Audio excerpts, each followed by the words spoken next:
ça changer. Pour qui sont pas m'avancer. M'inviter pour nous garder plus loin. M'inviter pour nous changer ça. Pour nous changer ça, faut que nous indigner. Et puis indigner, n'a organisé.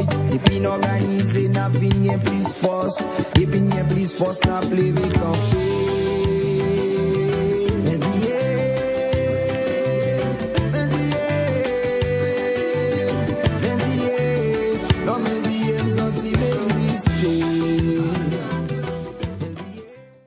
Bonjour et bienvenue à tous dans cette émission de Couleurs d'Haïti. Bertolt Brecht disait dans une de ses mises en scène un peu satirique, je dirais, il disait « Si le peuple ne convient pas, il faut le changer ». Et c'est un peu ce qui s'est passé en Haïti. Et nous allons parler de ça aujourd'hui. Et donc parce qu'en fait, ce qui s'est passé en Haïti, c'est une des causes essentielles de la dépendance et de la misère. Alors, les changements économiques et sociaux en Haïti à partir des années 80, sous l'influence du néolibéralisme, ont profondément transformé la réalité de la population haïtienne, souvent avec des conséquences négatives. En effet, depuis cette époque, la politique économique est une tentative de transformer une masse paysanne en ouvriers précarisés pour développer l'exploitation minière et les importations massives, tout en empêchant la production locale. Alors, avec souvent des budgets pour la santé, l'éducation et les services sociaux qui ne sont pas adaptés aux besoins de la population. Alors, il faut savoir que Haïti était quasi en autosuffisance au niveau des denrées de base dans la fin des années 70. Haïti produisait plus ou moins 80% de son riz à cette époque. Donc, l'autosuffisance alimentaire s'est effondrée avec Jean-Claude Duvalier dans les années 80 et jusqu'à sa chute en 86. Alors voilà, donc la situation de misère d'Haïti est la conséquence de choix. Donc cette interview va apporter des réponses aux questions suivantes. Comment et par qui ce contexte a-t-il été créé ?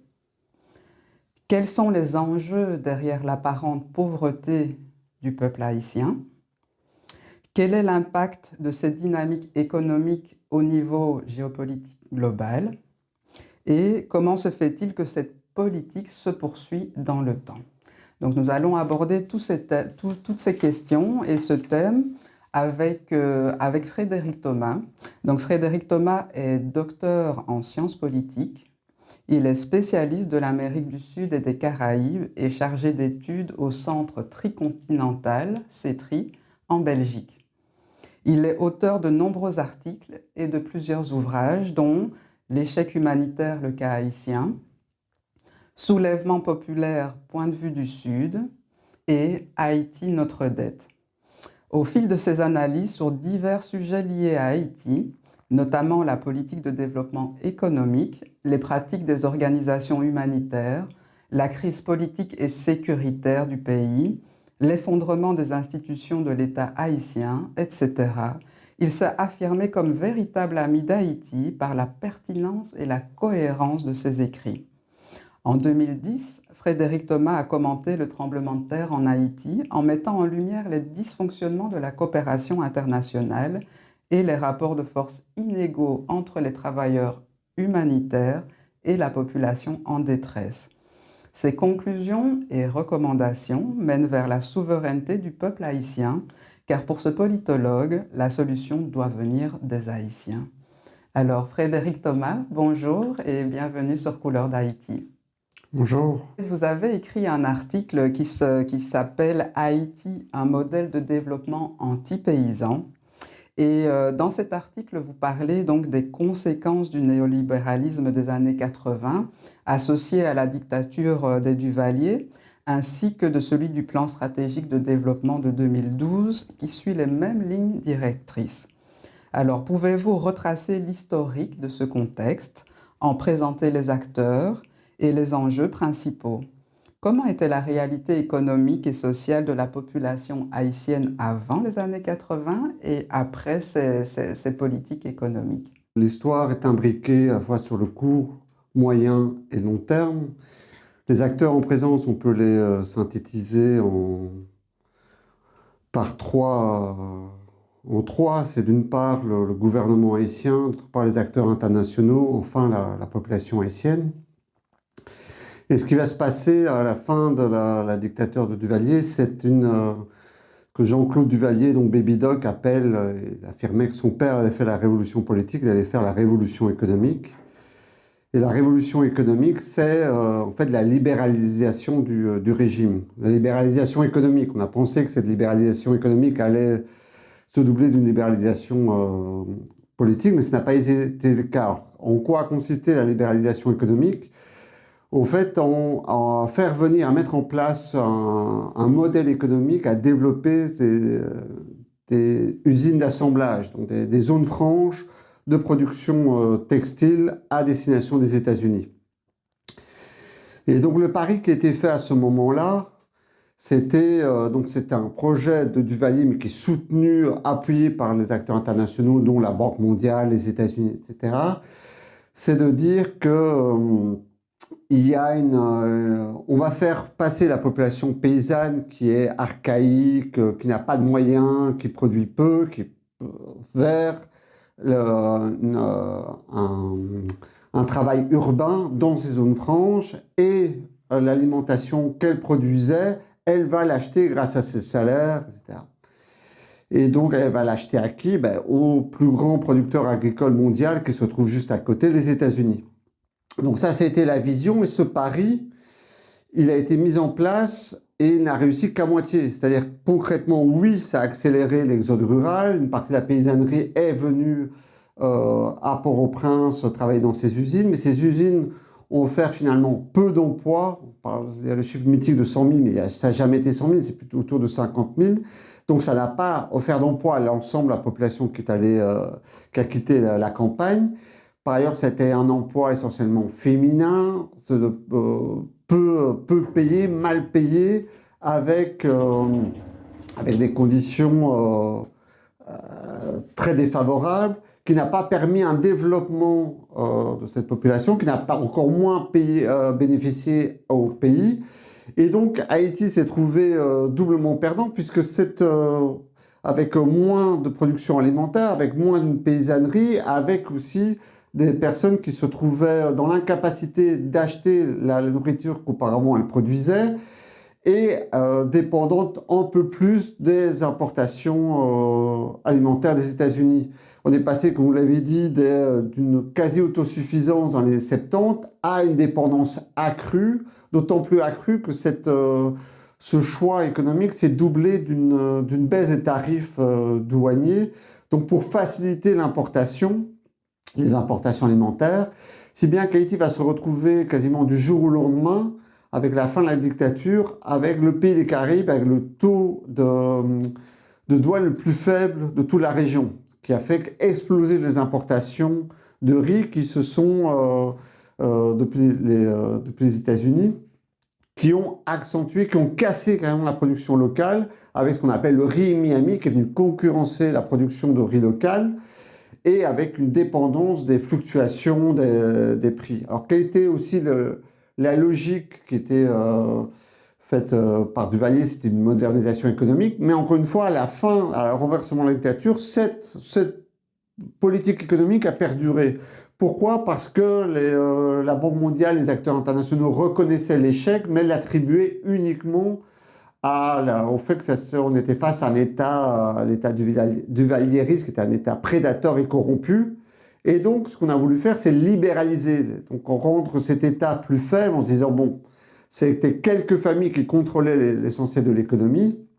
Et donc, on s'est dit, on garde cette politique économique, simplement, on va affaiblir l'État, libéraliser, ouvrir le secteur privé, et ça va permettre de relancer ce modèle économique. Or, en fait, les familles, l'oligarchie, cette élite qui concentrait l'économie, elle s'est facilement reconvertie au libéralisme, et on retrouve 40 ans plus tard une économie tout autant concentrée, avec une part des mêmes familles sous Duvalier qui, aujourd'hui encore, contrôlent l'économie haïtienne. Et donc un pays qui est complètement dépendant des importations en général et des importations alimentaires en particulier. Alors ça a été fait, quels sont les gagnants, ce sont les quelques acteurs économiques qui contrôlent cette économie, et les perdants, c'est l'essentiel de l'ensemble de la population haïtienne, et plus particulièrement la paysannerie. Alors ce modèle-là, il a été repris en 2012 par Michel Martelly, qui est élu ensuite aux élections qui suivent immédiatement le séisme de 2010, des élections contestées et contestables, dont les résultats font encore l'objet de discussions, de débats. Mais il est élu, il se présente comme un outsider et surtout le partisan du secteur privé avec son slogan Haïti is open for business. Et Haïti is open for business, Haïti est ouvert aux affaires. Et il reprend le même modèle que celui des années 80 de l'ouverture du marché, de faire appel aux investisseurs étrangers pour relancer les zones franches. Et d'ailleurs, le plus grand projet post-séisme qui a été fait, c'est le PIC, la mise en place d'une usine d'assemblage aux mains d'une multinationale sud-coréenne près du Cap Haïtien. Avec la même logique, on va créer des emplois, des milliers d'emplois qui vont permettre de la diversification de l'économie, qui vont créer des salaires et qui vont entraîner un effet de développement. Ce qui n'a pas marché dans les années 80 et qui ne va pas marcher non plus au lendemain de 2012. Alors pourquoi, qu'est-ce qui fait qu'on retrouve chaque fois cette même dynamique alors que ce sont des échecs qui se reproduisent? Mais parce qu'à côté, cette politique économique, elle sous-tend aussi un projet idéologique qui s'inscrit sur le long terme et qui tient à un mépris et une défiance envers la population rurale. Et ça renvoie à la révolution haïtienne. Donc, Haïti est le seul pays au monde qui est issu d'une révolution d'esclaves qui réussit. En 1791, les esclaves se soulèvent, donc un phénomène impensable pour l'époque. Non seulement ils se soulèvent, ils s'organisent, mais ils arrivent à renverser la plus grande puissance, l'une des plus grandes puissances armées du monde, qui est la France actuelle. Haïti, c'était à l'époque Saint-Domingue, la colonie la plus riche de France, qui produisait du café et surtout du sucre de canne dans des grandes plantations. Donc ces esclaves se soulèvent, et en 1791, ils mènent à l'indépendance 13 ans plus tard, en 1804, créant le premier État moderne noir, libre au monde, alors qu'on était encore dans un monde esclavagiste et colonisateur. Donc, ce qui va complètement brouiller le regard et qui va entraîner aussi une forme d'isolation du pays, une mise à l'écart et une forme de mise à l'écart et ensuite de dépendance. On pourrait y revenir. Mais ceux qui se soulèvent, il y a un accord entre la nouvelle classe révolutionnaire, dirigeante et l'ensemble de la population, c'est la fin de l'esclavage, l'abolition de l'esclavage, ça on est tous d'accord. Mais au-delà de ça, il y a des oppositions très fortes, parce que la nouvelle élite révolutionnaire qui se met en place, elle entend relancer l'économie des plantations, remettre en place ce modèle économique, parce que c'est un modèle qui a produit énormément de richesses. Sauf que pour la population rurale, pour les anciens esclaves, elle porte en elle un autre projet qui est celui des jardins créoles, d'avoir des petits lopins de terre pour produire localement une nourriture pour l'autoconsommation, pour les circuits courts. Et pour elle, la plantation, c'est synonyme d'esclavage. Donc elle refuse obstinément de revenir à ces plantations. Alors que pour l'élite révolutionnaire, si on veut l'indépendance, si on veut la fin de l'esclavage, on veut le maintien du modèle des plantations. Et là, elle va venir buter sur la résistance, l'opposition de cette population rurale. Et elle va lire cette opposition comme un archaïsme, comme un refus de la modernité et comme une défiance. D'ailleurs, cette population-là, l'ensemble de la population rurale, va être qualifiée par la nouvelle élite révolutionnaire comme les Africains. Donc on attribue le modèle économique qu'elle porte, une autosuffisance, d'une souveraineté alimentaire locale comme un archaïsme.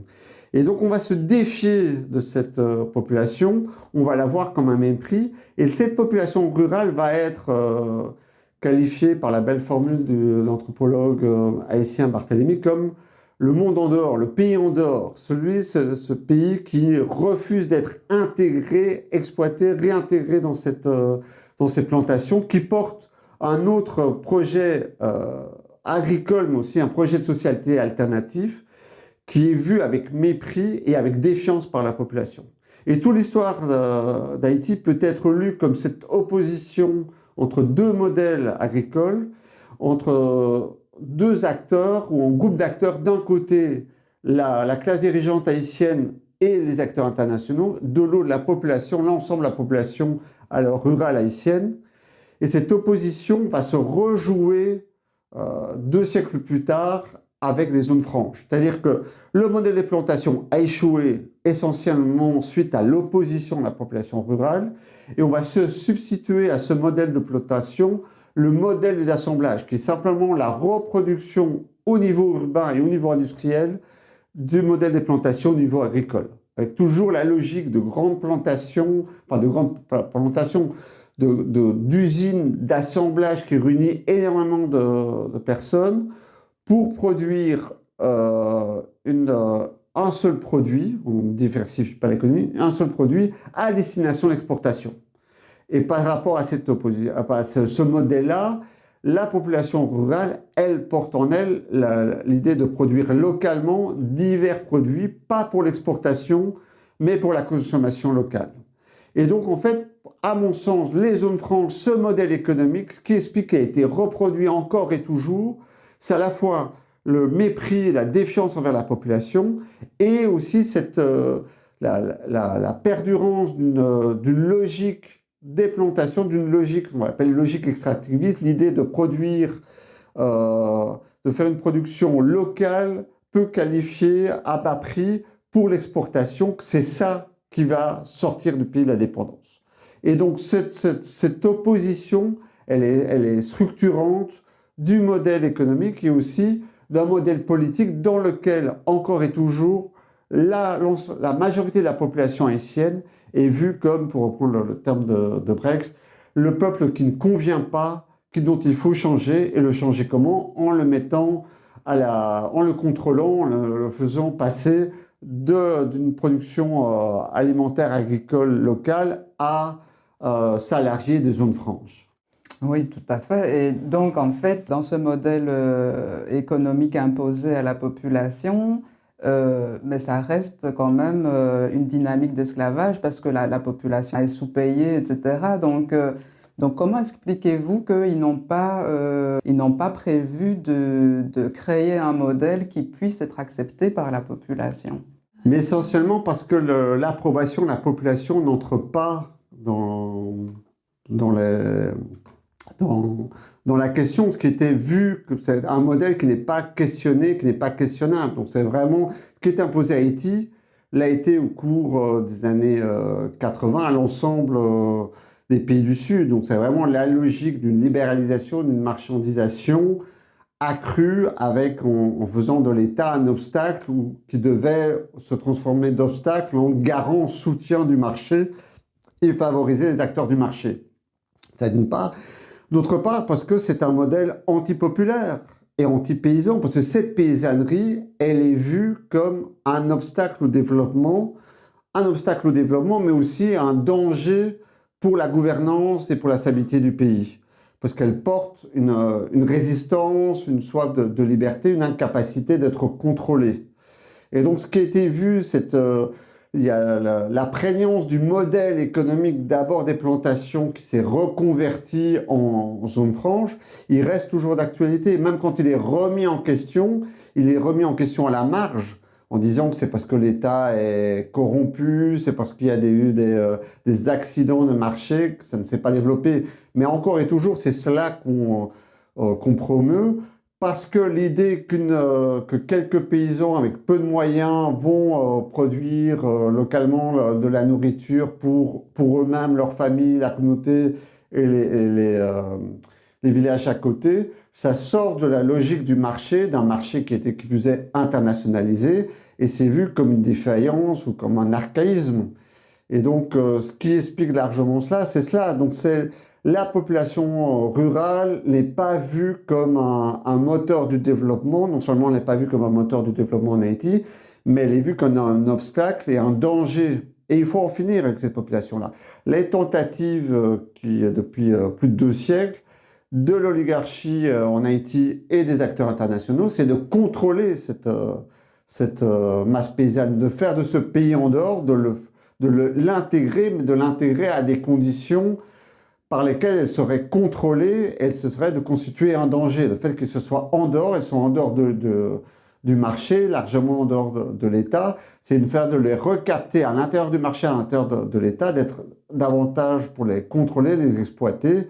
Et donc c'est ça qui explique largement que ce modèle n'a cessé de se reproduire, parce que aussi c'est pas simplement une politique économique, c'est aussi un projet idéologique qui n'arrive pas à se remettre en question, parce que si se remettre en question, c'est soulever la responsabilité des acteurs dans la crise actuelle, mais ça suppose aussi de changer de modèle, de changer de politique, et donc que certains acteurs perdent du pouvoir, et de remettre ça en question, perdent du pouvoir au niveau local, au niveau national, mais aussi au niveau international.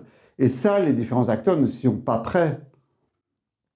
Oui, bien sûr, d'accord. Par rapport à cette politique de développement, quel est l'impact, quelles sont les conséquences au niveau géopolitique, mais plus global, plus peut-être mondial? Donc voilà, est-ce que Haïti, avec ce modèle, a eu un impact ou pas? Est-ce qu'il y a d'autres conséquences que vous pouvez voir à un niveau géopolitique plus global? La conséquence majeure, l'histoire d'Haïti peut être lue comme l'exploitation et l'appauvrissement continu de la paysannerie haïtienne. Et donc, ce modèle-là, ce qu'il a fait, c'est accélérer cet appauvrissement en rendant le pays plus dépendant et davantage dépendant encore des États-Unis et plus dépendant surtout en termes alimentaires. C'est-à-dire qu'aujourd'hui, l'essentiel de l'alimentation haïtienne est importé et principalement des États-Unis. Et donc, c'est un pays qui est piégé dans une relation néocoloniale avec le monde et tout particulièrement avec les États-Unis. Près de 80% de tout ce que Haïti exporte, c'est des produits textiles produits dans les zones franches de Port-au-Prince, de Ouanaminthe et près du Cap, à destination des États-Unis. Et donc une double dépendance aux exportations, aux importations. Alors ce modèle-là, malheureusement, il s'est reproduit ailleurs, ce qui fait que Haïti ne constitue pas un cas à part, c'est un cas extrême d'un modèle économique qui s'est imposé, qui a échoué, mais qui continue à s'imposer, parce que c'est aussi un modèle politique, un modèle de contrôle d'exploitation qui bénéficie à certains acteurs. Et donc, on est dans un contexte, on a souvent une lecture de la crise actuelle en termes sécuritaires, mais la question de l'insécurité aujourd'hui, des gangs, de la violence, elle s'inscrit dans ces dépendances, une dépendance sociale, économique et politique.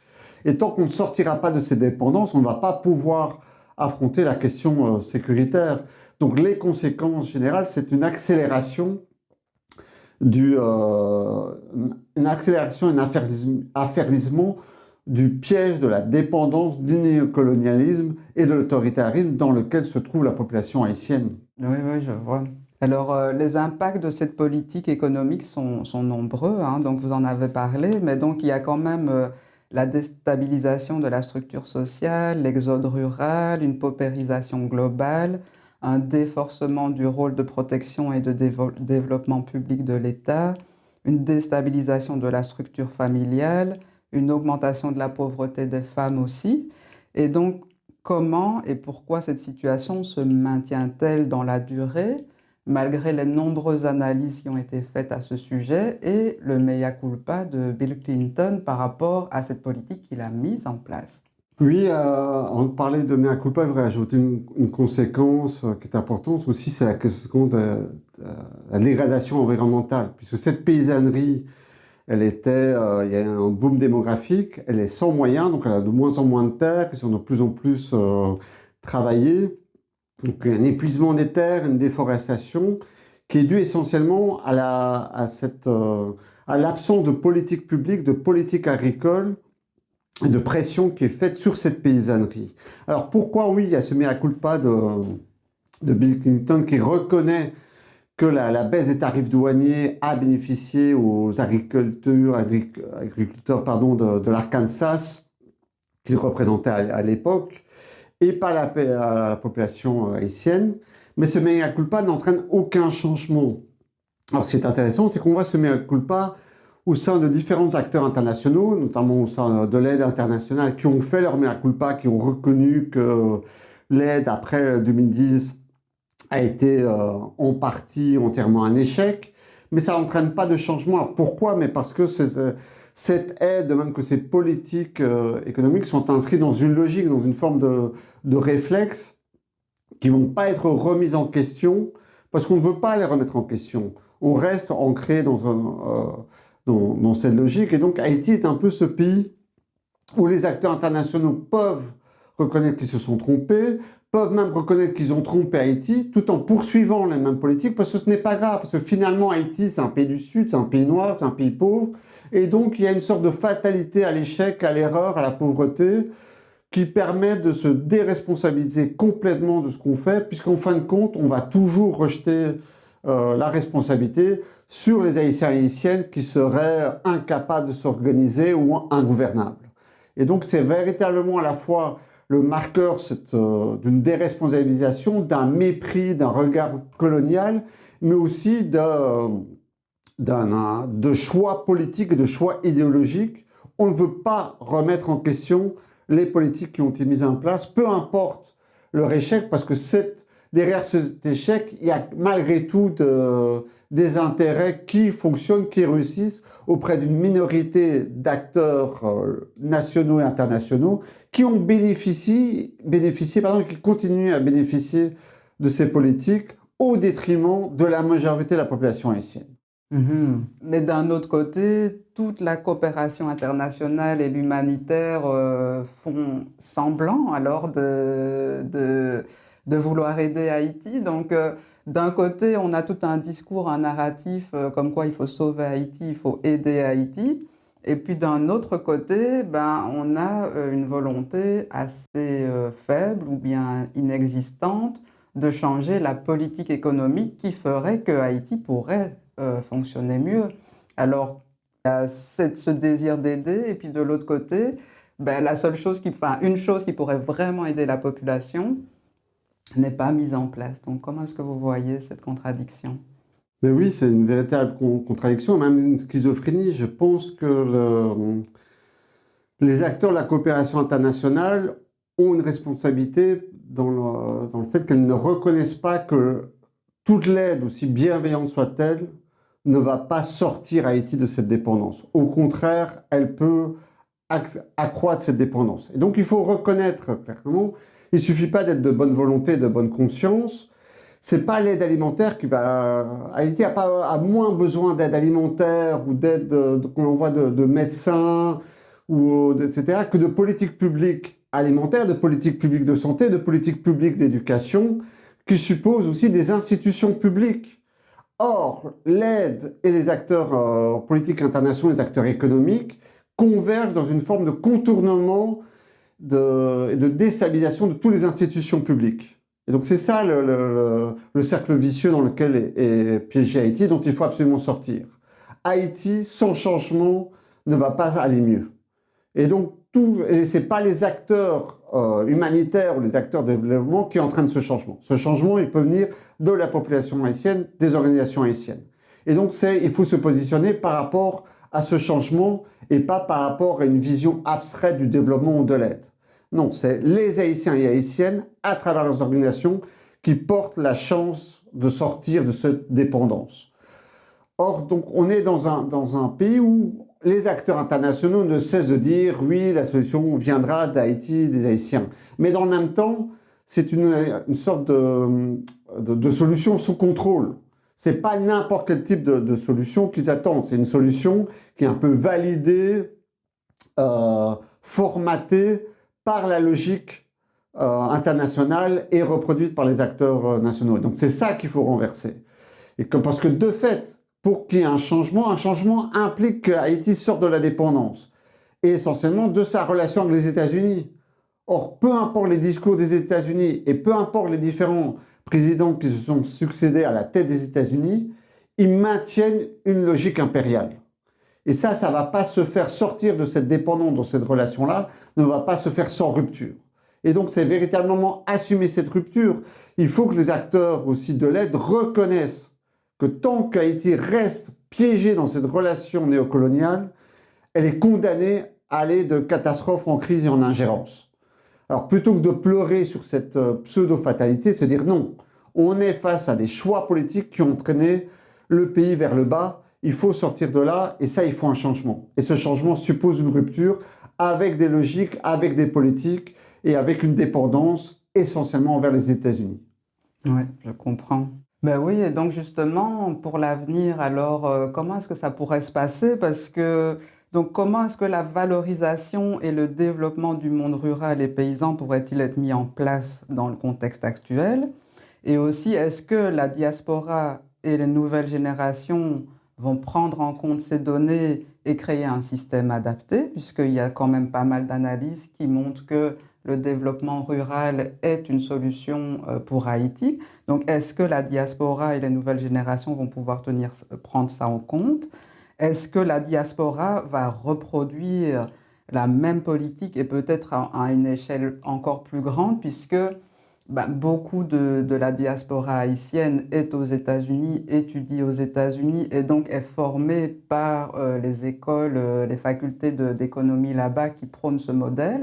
Donc, pour l'avenir, comment est-ce que vous voyez ça? Est-ce qu'il y a quelque chose qui pourrait être mis en place, que ce soit par la diaspora, les nouvelles générations, et comment aussi, c'est ça, comment est-ce que les Haïtiens pourraient vraiment prendre en compte toutes ces données par rapport au monde rural et au monde paysan?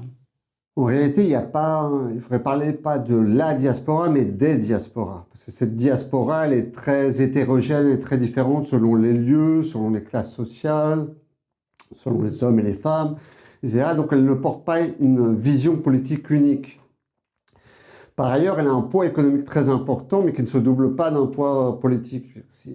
Aujourd'hui, si Haïti ne s'est pas écroulé, ne s'est pas effondré, c'est essentiellement dû à deux facteurs, qui ne sont pas les acteurs internationaux ni l'aide internationale, mais c'est l'argent envoyé par la diaspora en Haïti, et surtout par l'organisation, le travail continu, la résistance des Haïtiens et Haïtiennes en Haïti. J'ai été en Haïti en mai, et à chaque fois que je reviens en Haïti, je suis frappé par cette énergie, cette débrouillardise, cette volonté de s'en sortir par tous les moyens, et sans moyens extérieurs, ou avec très peu de moyens extérieurs. Chaque fois, ils vont en milieu rural, dans les communautés, et on s'organise, on fait des petits projets, on produit, on a des rêves, on a des volontés. Donc, très loin de la vision de victime passive et impuissante, ce qui frappe, c'est l'énergie des Haïtiens et Haïtiennes qui répètent sans cesse « pas gain d'État ». Il n'y a pas d'État. Donc ils sont là, il n'y a pas d'État, ils sont livrés à eux-mêmes, ils continuent à travailler, à s'organiser, à trouver des solutions par eux-mêmes et pour eux-mêmes. Alors comment appuyer cela? Mais il faut quand même trouver une place à la diaspora, une place politique à cette diaspora, leur trouver une série de relais. Mais l'essentiel de la solution, elle est aux mains des Haïtiens et Haïtiennes sur place. Et c'est pas qu'il n'y a rien. Il y a énormément de travail qui est fait sur place. Il y a une véritable résistance capillaire au niveau de toute la société. Ce qui manque, c'est une cristallisation de ces organisations, de ces puissances, de ces pouvoirs qui puissent émerger, converger vers des institutions publiques qui entraînent un véritable changement politique. Donc, c'est pas qu'il n'y a pas d'espoir, c'est pas qu'il n'y a pas de vision, c'est que l'espoir, le changement, il est bloqué. Et il est bloqué au niveau national par des verrous politiques, économiques et sécuritaires, et au niveau international. Et qu'on continue à parler d'Haïti comme un pays auquel il faudrait venir en aide avec des solutions qui seraient importées d'extérieur, alors que non, les solutions, elles sont sur place. Il y a un potentiel énorme au niveau agricole, au niveau de la production alimentaire, mais ça suppose un soutien, ça suppose encore une fois des politiques publiques, Ça suppose que cette paysannerie, elle ait des terres, elle ait des outils, elle ait des moyens, qu'on mette en place les infrastructures routières qui permettent de commercer d'un village à l'autre, et surtout qu'on mette la priorité à la production locale et qu'on sorte de ce rêve faussé que Haïti va s'en sortir en misant tout sur les exportations et sur la reproduction du modèle des plantations au niveau industriel, au niveau agricole et ailleurs. Ça ne marche pas, ça n'a pas marché, ça ne marchera pas. Donc la solution, on la connaît, simplement une partie de la population, une partie plutôt de l'élite haïtienne, ou l'ensemble de l'élite haïtienne qui n'en veut pas, et elle, dans ce rejet de cette solution, elle est encouragée et soutenue par les acteurs internationaux qui restent braqués sur un modèle néolibéral qui n'a pas fonctionné, qui ne fonctionnera pas. Oui, je vois. Mais donc là, il y a pour l'instant, vous dites, des forces vives en Haïti qui pourraient porter ce projet de développement rural et développement paysan. Et à votre avis, mais comment est-ce que ça pourrait se faire à partir du contexte actuel? Donc comment est-ce que ces acteurs pourraient vraiment mettre en avant ce modèle et pouvoir peut-être le mettre en place, soit peut-être en partenariat avec une ou plusieurs diasporas, ou bien soit en partenariat avec peut-être d'autres acteurs. Mais comment, de cette situation actuelle, peut-on aller vers un développement, une politique de développement pro-paysan? Comment est-ce qu'on pourrait faire ce chemin? Comment est-ce que les Haïtiens pourraient faire ce chemin? Mais il faut revenir à la crise actuelle. Je pense que la crise actuelle est le fruit d'une réponse à un soulèvement populaire de 2018-2019. En 2018, des manifestations monstres envahissent Port-au-Prince et les autres villes du pays, avec un appel à un changement, une volonté de lutter contre la corruption, l'impunité, et contre non seulement la classe gouvernante, mais la manière de gouverner. Et donc, la réponse qui a été faite, c'est l'utilisation des gangs armés pour réprimer cette soif de dignité, de liberté. Et donc, ça donne la mesure de la résistance, de l'opposition, de l'oligarchie, de la complaisance des acteurs internationaux par rapport à cette oligarchie, et du défi auquel se placent les masses rurales et plus largement l'ensemble de la population haïtienne. Alors, quelle perspective? Mais je vais reprendre les revendications des organisations paysannes haïtiennes. Il faut une réforme agraire, il faut relever les tarifs douaniers, il faut des politiques publiques globales, non seulement politiques publiques alimentaires, environnementales, agricoles, mais aussi en termes de santé, en termes d'éducation. Il faut des écoles de formation, il faut les moyens, il faut qu'on fasse un véritable pari sur cette paysannerie, qu'on cesse de la regarder avec mépris et défiance et de dire non, c'est pas un obstacle, c'est au contraire la chance d'Haïti. C'est cette paysannerie qui n'a cessé de maintenir le pays hors de l'eau. Et donc, ça peut sembler très utopique, mais sans cette utopie, il est impossible que le pays sorte de ses dépendances, sorte de ce cycle infernal de catastrophes, de crises et d'ingérences. Et il est beaucoup plus utopique de toujours miser sur les mêmes acteurs qui ont échoué pour apporter le même type de solution qui ne fonctionne pas et qui ne fait que reconduire les problèmes actuels. Donc les solutions, elles passent par une transformation globale, non seulement du modèle économique, du modèle alimentaire et agricole, mais aussi du modèle politique. Il faut aussi une autre manière de politique. Donc il faut des institutions publiques, il faut des politiques publiques, et il faut qu'à la base de ces institutions et de ces politiques publiques se retrouvent les paysans et paysannes haïtiennes. Je sais que le CETRI travaille sur 3 continents et avec de nombreux pays du Sud. Alors, est-ce que tout à l'heure, vous aviez un peu dit que ce modèle se retrouve dans d'autres pays. Est-ce que dans ces autres pays où vous avez pu constater ça, premièrement, quelles conclusions est-ce que vous en tirez par rapport à quelque chose de plus global? Mais aussi, est-ce que dans d'autres pays, ils ont réussi à s'en sortir? Et voilà, est-ce qu'il y a eu des améliorations dans certains pays par rapport à cette politique anti-paysan? Oui, la configuration d'un pays dépendant, piégé dans des relations néocoloniales avec un gouvernement corrompu et un État prédateur et une population qui a soif de changement, de dignité, cette configuration-là, elle se retrouve un peu partout dans le Sud.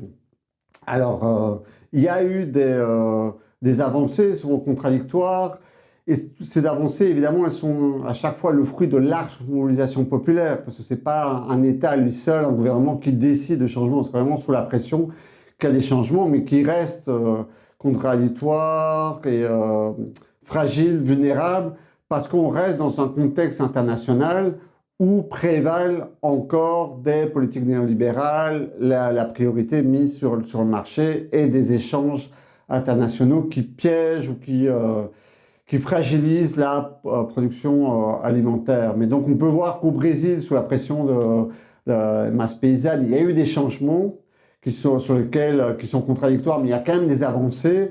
On le voit aujourd'hui en Colombie, je prends des pays en Amérique latine pour le plus proche d'Haïti. Donc il y a eu des tentatives un peu partout d'avancer, mais le problème est aussi global, et donc les solutions locales renvoient aussi à des problèmes globaux et interfèrent, et donc ce n'est pas impossible.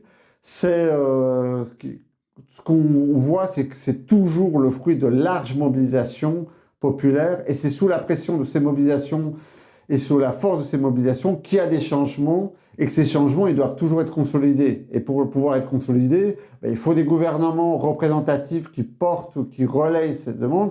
Et surtout, au-delà de ces gouvernements, il faut des institutions publiques, et notamment des institutions en charge de la réforme agraire, de la politique alimentaire, qui sont là pour un peu institutionnaliser ces changements, pour faire en sorte que ces changements-là ne dépendent pas d'un gouvernement qui, une fois qu'il tombe, toutes ces politiques s'écroulent. Non, donc il y a des possibilités, mais c'est le fruit, encore une fois, de lutte, de mobilisation au niveau local, au niveau national, mais aussi au niveau international.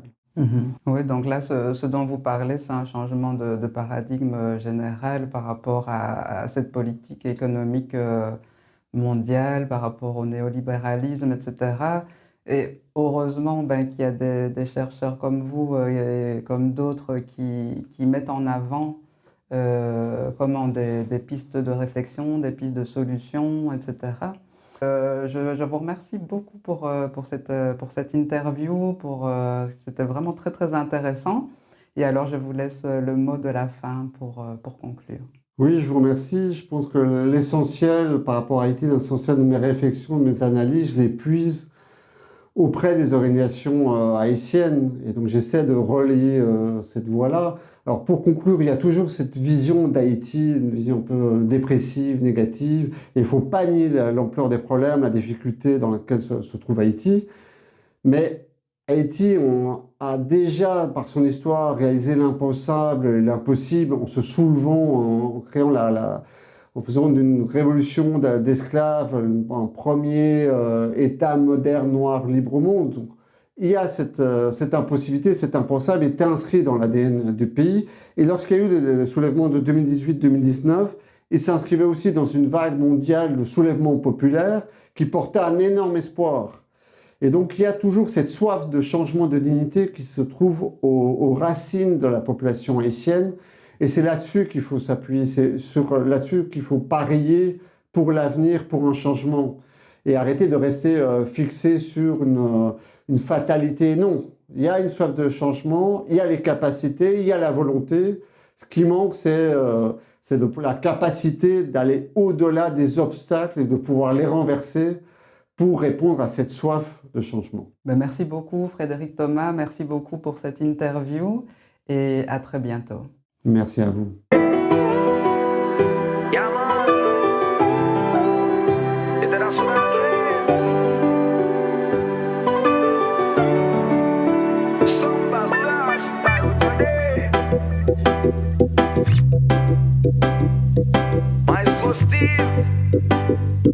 Samba Rasta. Musique ça c'est pour tout le monde qui est digné dans le pays.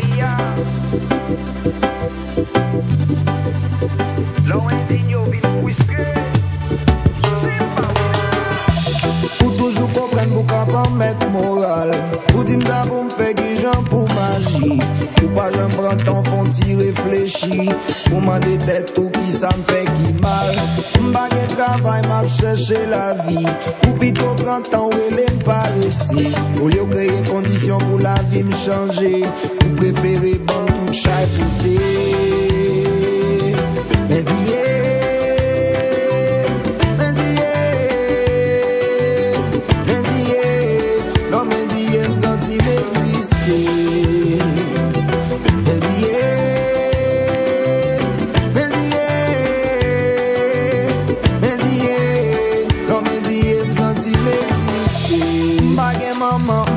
papa, m'grandi non quartier, soit bandit, soit mourir. Toujours manger mal, fumer paille, tirer balle. Ça c'est résumé, refrain la vie. Promesse que y'a job, c'est toujours belle bluff. M'bagay relais, m'bagay répondre. On seul joie mien, c'est camper dans bande. Même si Babylone toujours pas niqué. Mais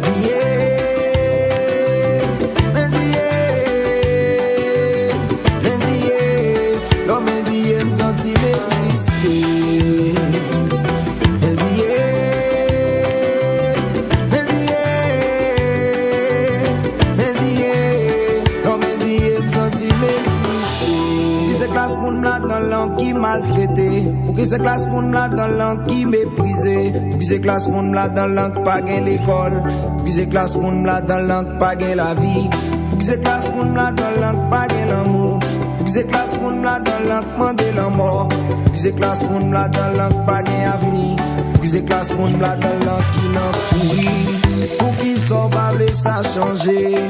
Pour qui sont pas blé m'avancer. M'inviter pour nous garder plus loin. M'inviter pour nous changer ça. Pour nous changer ça, faut que nous indigner. Et puis indigner, n'a organisé. Et puis organisé, n'a bien plus force. Et puis plus force, n'a plus camper.